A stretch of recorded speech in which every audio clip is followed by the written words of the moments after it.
Tuloy-tuloy ang ginagawang koordinasyon ng mga ahensya ng pamahalaan at maging ng LGU sa Mindanao para tiyakin ang kaligtasan ng mga apektado ng lindol.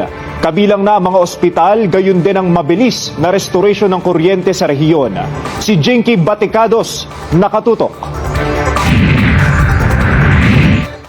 Tiniyak ni Pangulong Ferdinand R. Marcos Jr. na nangunguna ang prioridad ng pamahalaan ang kaligtasan at kapakanan ng mga pasyente sa mga ospital na apektado ng magnitude 7.8 na lindol na yumanig sa ilang bahagi ng Mindanao. Sa isinagawang situation briefing sa Malacanang, linatasan ng Pangulo ang mga kinauukulang ahensya ng pamahalaan na agarang suriin ang kalagayan ng mga ospital at maghanda ng mga ligtas na lugar na maaaring paglipatan ng mga pasyente kung kinakailangan. Ipinag-utos ni Pangulong Ferdinand R. Marcos Jr.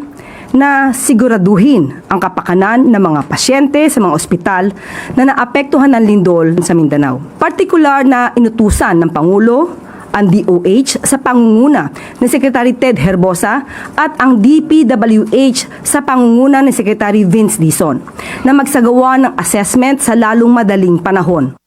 Inatasan din ng Pangulo ang Department of Energy na bigyang prioridad ang agarang pagpapanumbalik ng kuryente sa mga ospital upang matiyak ang tuloy-tuloy na pagbibigay ng serbisyong pangkalusugan.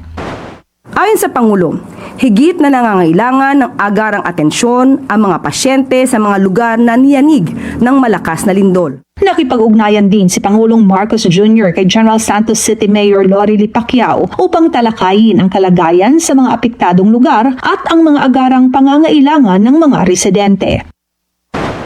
Ayon sa Pangulo, gagawin ng pamahalaan ang lahat na makakaya nito upang maibigay ang kaukulang tulong sa mga apektadong komunidad.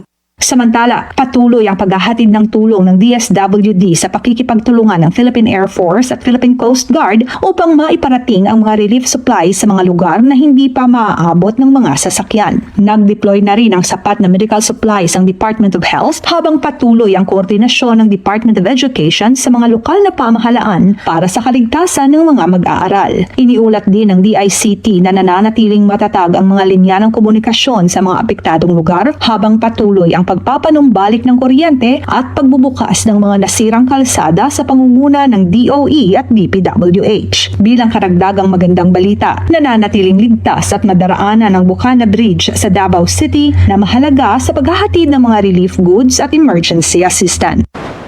Pero paalala ng Pangulo, kailangang ipagpatuloy ang paghahanda ng pamahalaan.